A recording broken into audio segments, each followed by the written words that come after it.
Dimensional analysis, ठीक है। तो डायमेंशनल एनालिसिस क्या होता है? The method of studying a physical phenomena on the basis of dimensions is called dimensional analysis.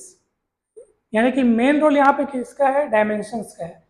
Dimensions की मदद से हम किसी भी फिजिकल फिनोमिना को स्टडी करते हैं, तो इस एनालिसिस को अपन क्या कहते हैं? Dimensional analysis. यानी मेन रोल किसका है? डायमेंशंस का। अब आप बोलोगे सर डायमेंशनल एनालिसिस हम होता क्या, वो तो आप बता दिए।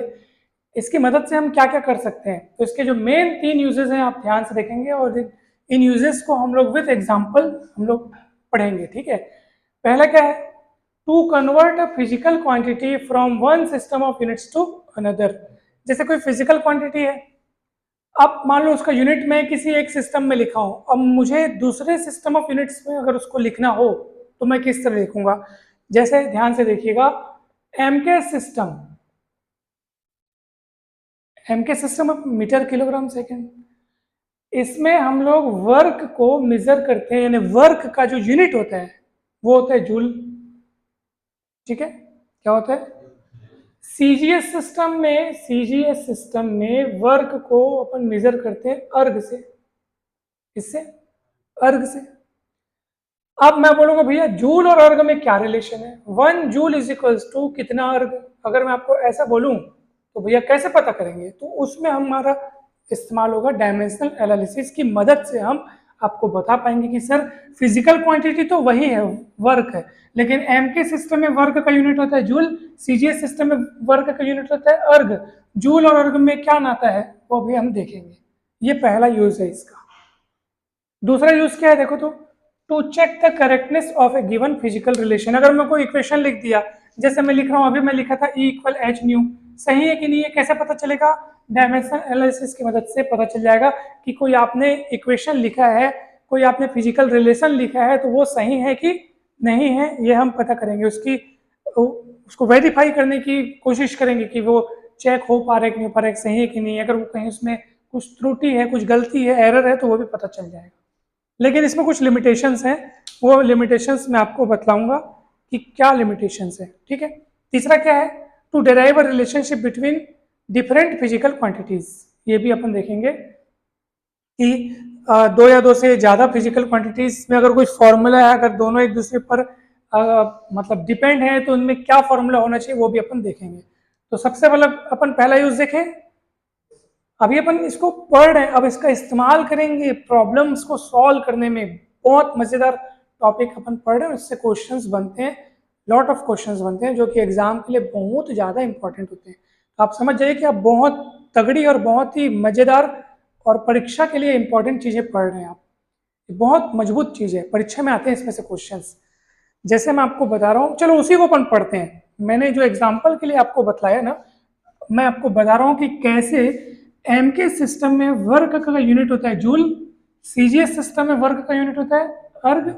जूल को अर्ग में कैसे कन्वर्ट करें, या यूं कहें कि sir 1 joule is equals to how many erg? 1 joule मतलब कितना अर्ग? तो वो हम बतलाएंगे कितना अर्ग बतलाएंगे। आप ध्यान से देखिएगा, सबसे पहले उसके लिए एक फॉर्मूला इस्तेमाल करना पड़ता है।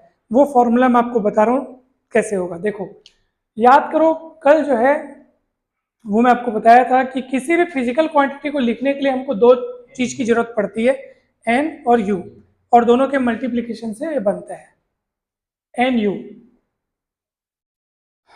ठीक है। एन क्या है बताओ? वैल्यू। और यू क्या है? यूनिट, साइज ऑफ यूनिट या यूनिट कहिए, ठीक है। क्योंकि हमने देखा था कि N is inversely proportional to U, फिर कांस्टेंट मतलब लिए थे, फिर एन यू ऐसे हो गया था, याद है आपको? या इसी को आप लिख सकते हैं N1 U1 is equal to N2 U2, क्योंकि ये एन यू ये क्या होता है? फिक्स होता है, कांस्टेंट होता है। अब बोलोगे सर ये N1 U1 N2 U2 ये सब क्या है? तो सुनो ध्यान से, ये हो गया आपका कोई एक सिस्टम, ये हो गया आपका कोई दूसरा सिस्टम, ठीक है। जैसे मान लो एग्जाम्पल के तौर पे आप इसको एमकेएस बोल रहे हो तो इसको सीजीएस बोल लो, कोई भी दो अलग अलग सिस्टम है। इसमें किसी फिजिकल क्वांटिटी का न्यूमेरिकल वैल्यू n1 है, इसमें n2 है। इसमें फिजिकल क्वांटिटी का जो यूनिट का साइज है वो u1 है, इसमें क्या है? u2 है। अपने को चेंज करना है, ठीक है। तो ध्यान से सुनिए भाई, u1 क्या है? यूनिट है। क्या है? यूनिट है। यूनिट को किस में नापते हैं अपन, किन किन के टर्म्स में नापते हैं, एम, एल और टी के टर्म्स में नापते हैं। तो मान लो मैं यहाँ पे लिखा हूँ N1 और U1 में लिखता हूँ M1 L1 T1। समझ में आ रहा है? Is it clear? पावर में तो मैं पावर लिखता हूँ ABC, ऐसे लिखता हूँ। पावर नहीं पता ना क्या है वो, फिजिकल क्वांटिटी। यहाँ पे लिखता हूँ मैं N2, यहाँ क्या लिखता हूँ बताओ, M2 L2 T2 पावर में ABC। ऐसा कहीं कोई दिक्कत, कहीं कोई डाउट आप देख लीजिए। हाँ बताइए।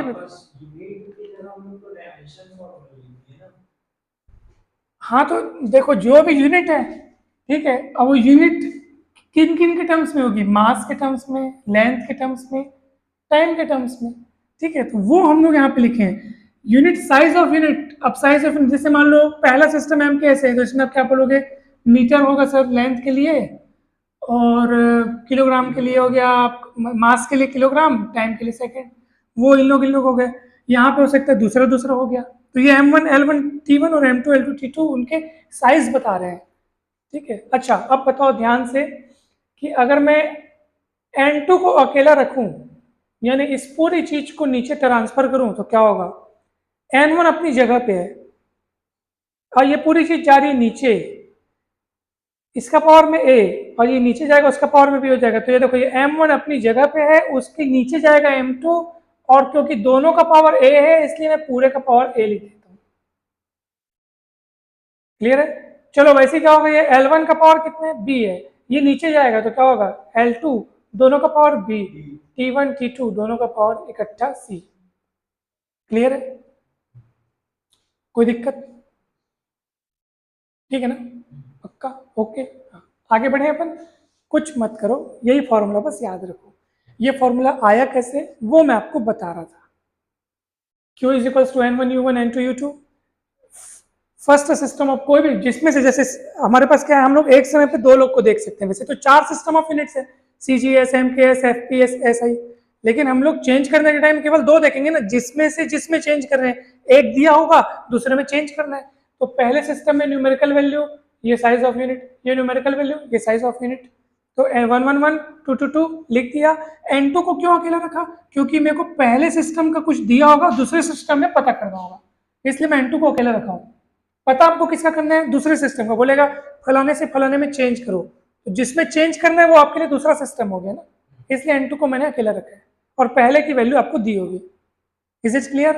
अब सुनो, इसी फॉर्मूले का इस्तेमाल करना है, और मैं आपको बतलाऊंगा क्या किसको किस में चेंज करना था। याद करो, क्वेश्चन के रूप में मैंने क्या लिया था, वर्क का लिया था मैंने। कुछ वर्क था हमारे पास जिसका एम के सिस्टम में जूल होता है, अर्ग में चेंज करना था। Is it clear? अब देखो वो कैसे चेंज होगा, ध्यान से देखिएगा भाई। मैं इसको मिटा देता हूं, वो तीनों यूज मैं आपको बतलाऊंगा, ध्यान से देखिएगा। देखो भाई, सबसे पहला आपको इसको स्टेप बाय स्टेप मैं आपको बता रहा हूं कि आपको क्या क्या करना है, ताकि इस प्रकार के अगर क्वेश्चन आपके परीक्षा में आए तो आपको मेथड पता रहे। जिस भी फिजिकल क्वांटिटी के बारे में प्रश्न में बोल रहे हैं, उस फिजिकल क्वांटिटी का पहले आप डायमेंशनल फॉर्मूला लिख लो। डायमेंशनल फॉर्मूला ऑफ वर्क कितना होता है, आप बोलो ML2 T-2। याद रखियो, जिस भी फिजिकल क्वांटिटी को, उसकी यूनिट को आपको एक सिस्टम से दूसरे सिस्टम में चेंज करना है, उस फिजिकल क्वांटिटी का पहले तो आपको क्या पता होना चाहिए, डायमेंशनल फॉर्मूला। पता नहीं रहेगा तो काम नहीं पड़ेगा आगे। डायमेंशनल फॉर्मूला अगर आपको पता नहीं है तो कुछ काम नहीं हो सकता, तो डायमेंशनल फॉर्मूला उसका पता रहना चाहिए, ठीक है। पहली शर्त याद हो गई। अब आप पावर्स को आप ABC कह दो, तो here A is equals to 1, यहाँ 1 है, कुछ नहीं है, तो B की जगह कौन है 2, C की जगह कौन है -2। Is it clear? अब सुनो, हमको किस में से किस में कन्वर्ट करना है वो भी आप देख लो। M के सिस्टम से किस में जाना है अपने को, CGS सिस्टम में जाना है, ठीक है। इसका मतलब एक सिस्टम से दूसरे सिस्टम में जाना है। आप अब देखो M के सिस्टम में, जैसे मैं M1 लिख रहा हूँ, मास लिख रहा हूँ, M1 मतलब M के सिस्टम का मास, नीचे क्या लिखूंगा M2 मतलब CGS सिस्टम का मास, ठीक है। हाँ, इसमें जाना है। ऐसा मत सोचो कि आप ऐसे पार्टीशन करके बना रहे हैं, ऐसा नहीं सोचना है ना। मैं यहीं पे पूरी कहानी लिखूंगा। M1 मतलब क्या है, M के सिस्टम का मास, जिसको अपन किस नापते हैं 1 किलो, एक 1 यूनिट के लिए लेके चल रहा हूँ, ठीक है। 1 किलोग्राम। इसमें क्या लिखूंगा मैं बताओ, 1 ग्राम। क्यों ऐसे ग्राम क्यों लिखूं? क्योंकि M2 क्या है, M2 क्या है, ग्राम है। M2 क्या है दूसरे सिस्टम में, आप देखो ना ये क्या है, मीटर किलोग्राम सेकंड, और ये क्या है, सेंटीमीटर ग्राम सेकंड, ठीक है। तो पहले सिस्टम में मास को अगर मैं M1 लिख रहा हूं तो दूसरे सिस्टम का मास M2 है, और दूसरे सिस्टम में मास को किससे नापते हैं, ग्राम से, इसलिए 1 ग्राम लिखा हूं। क्लियर है? चिंता मत करो, बहुत सिंपल है। जैसे मैं L1 L2 की बात कर रहा हूं, L1 अपॉन L2, L1 क्या है, पहले सिस्टम का लेंथ, L2 क्या है, दूसरे सिस्टम का लेंथ। पहले सिस्टम के लेंथ को मैं, पहले सिस्टम कौन है, MKS, मीटर भैया, लेंथ को मीटर से नापते हैं, तो 1 मीटर लिखूंगा। दूसरे सिस्टम का लेंथ सेंटीमीटर, तो 1 सेंटीमीटर लिखूंगा। कठिन लग रहा है क्या? बहुत सरल है। तीसरे ये पहले सिस्टम का मास, दूसरे सिस्टम का मास, पहले सिस्टम का लेंथ, दूसरे सिस्टम का लेंथ, पहले सिस्टम का टाइम, दूसरे सिस्टम का टाइम। पहले सिस्टम के टाइम को अगर मैं 1 सेकंड से बोल रहा हूँ, 1 सेकंड, तो दूसरे सिस्टम के टाइम को भी मैं सेकंड ही बोलूंगा, क्योंकि टाइम के लिए दोनों में सेकंड सेकंड। आप देख लो, metre kilogram second, centimetre gram second, तो टाइम के लिए दोनों सेकंड सेकंड है। एक बार शुरू से, ठीक है, एक बार मैं शुरू से एकदम अच्छे से समझा रहा हूँ, एकदम अच्छे से। चलो, अच्छे से समझा रहा हूँ, ध्यान देना, अभी गड़बड़ मत करना। अगर मान लो ये लिखने का ये तरीका आप लोग को अच्छा नहीं लग रहा है, तो मैं आप लोग को ऐसे लिख के दिखाता हूँ, ठीक है।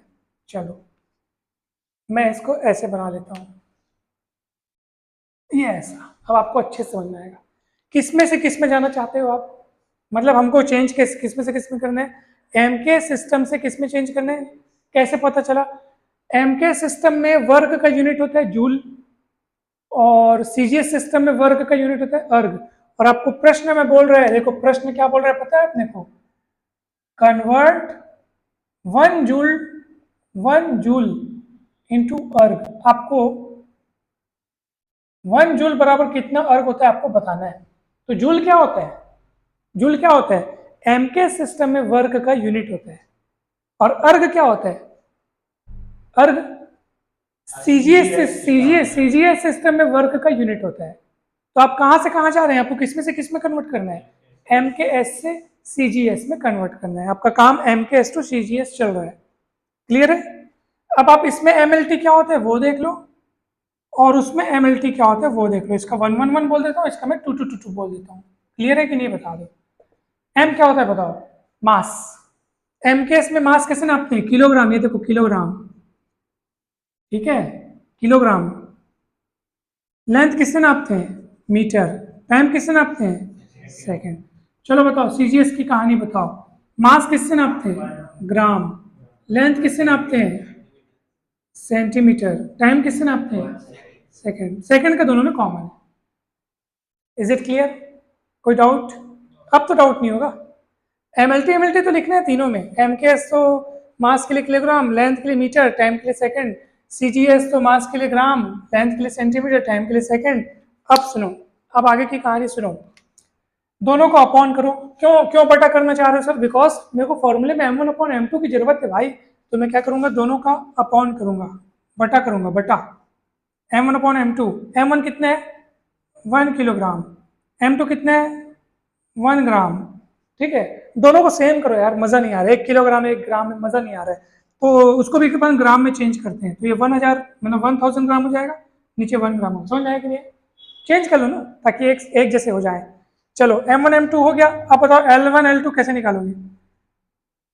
L1 बटे L2, L1 क्या है, 1 मीटर, L2 क्या है, 1 सेंटीमीटर। तो 1 सेंटीमीटर को लिख सकते हैं 100 सेंटीमीटर। क्लियर हुआ? ठीक है, इसको ओवरऑल करोगे तो कितना है, ग्राम ग्राम कटेगा, 1000 बटे यानी 1000 हो गया। ये कितना हो गया, 100 हो गया, 100 बटे 1 मतलब 100। क्लियर हो ना? चलो बताओ T1 T2 कितना होगा, बताओ T1, यहाँ पे निकालता हूँ मैं, पक्का कैसे, 1 सेकंड बटे 1 सेकंड यानी 1। क्लियर है? क्यों क्यों ये सब काम हम कर रहा हूँ ना, देखो वैल्यू रखना है भाई। चलो वैल्यू रखते हैं, चलो यही फॉर्मूला है, उसमें वैल्यू रखो। चलो, तो ये N2 हो गया, ठीक है, ये N1 हो गया। M1 अपॉन M2 का वैल्यू कितना है भाई, देख ले, कैलकुलेट किए अपन, 1000। क्लियर है? ये पावर में कौन है, ABC वैल्यू निकाल चुके हैं। कैसे निकाले थे, डायमेंशनल फॉर्मूला लिखे थे, उनके जो पावर में है ना वही एबीसी है, याद रखियो। इसके पावर में कितना हो जाएगा आपका 1। L1 अपॉन L2 की वैल्यू कितनी निकाले, कहाँ गया 100। पावर में कितना लिखूं b, b मतलब 2। T1 अपॉन T2 1, पावर में कितना लिखूं, अब 1 के पावर में तो कुछ भी हो जाए 1 ही होता है, उसका मतलब माइनस पावर रहे चाहे प्लस पावर रहे। क्लियर है, चलिए अपन आगे। अब सुनो, चलो उसको सॉल्व। अच्छा, कन्वर्ट कितना जूल इनटू अर्क, कितना जूल बोल रहा है 1 बोल रहा है ना, तो ये एक्चुअल में आपको ये N1 का वैल्यू दिया है। किसका वैल्यू दिया है, N1 का वैल्यू दिया है। जैसे बोलते हैं ना कन्वर्ट 2 जूल, तो N1 का वैल्यू होता है 2। कन्वर्ट 50 जूल, तो N1 का वैल्यू 50 है। जिसको बदल रहे हैं ना वो N1 है, और जिसमें बदल रहे हैं वो अर्ग है, आप मतलब N2 हो जाएगा, है ना भाई। तो N1 कितना बोल रहा है, कितना जूल को बदलना है अपने को, 1 जूल बोल रहा है, कन्वर्ट 1 जूल इनटू अर्ग। तो N1 की वैल्यू कितनी लिखेंगे 1।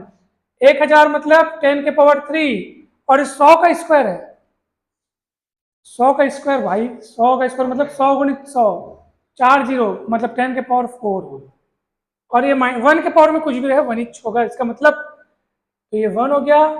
कुल मिला के देखो कितना है, 1 से इंटू करें तो उतना ही आएगा, 10 10 पावर में 3 4 7, और अब कितना में किस में बदल जाएगा, अर्ग में। तो N2 की वैल्यू कितनी आ गई 10 के पावर 7 अर्ग।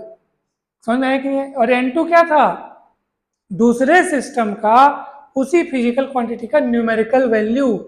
N1 की जगह आपने क्या रखा, N1 की जगह रखा आपने 1 जूल, और कितना मिला 7 का पावर, सॉरी 10 का पावर 7 अर्ग। तो ये रिलेशन आ गया भाई, देखो दोनों में 1 जूल इज इक्वल टू 10 का पावर 7 अर्ग।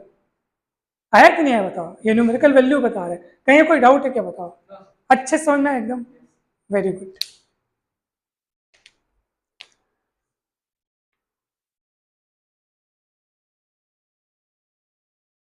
ऊपर से तो नहीं जा रहे ना, एकदम अच्छे समझ में आ रहा है, एकदम बेसिक से समझो, आप लोग को बिल्कुल समझ में आ जाएगा, चिंता करने की आवश्यकता ही नहीं है।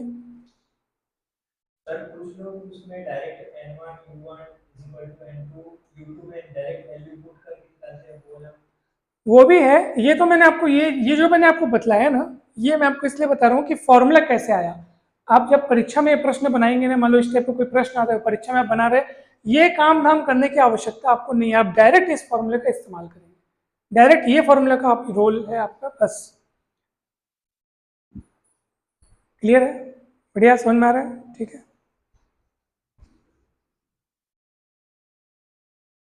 इसी टाइप के आप और भी सवाल हैं, आप उनको जरूर बनाएंगे। अब मैं आपको बतलाता हूँ दूसरा यूज। 3 यूज पढ़े थे अपन, पहला यूज क्या था, एक यूनिट से दूसरे यूनिट में अगर अपन यूनिट्स को चेंज करना चाहें, एक सिस्टम ऑफ यूनिट से दूसरे से, तो कैसे करते हैं समझ में है ना। अब दूसरा use, to check the correctness of any physical relation और गिवन इक्वेशन। अगर आपको इक्वेशन दिया है या क्वांटिटीज के कुछ कुछ रिलेशन दिया हुआ है, तो वो करेक्ट है कि नहीं है, वो अपन चेक करेंगे, ठीक है, ठीक है ना।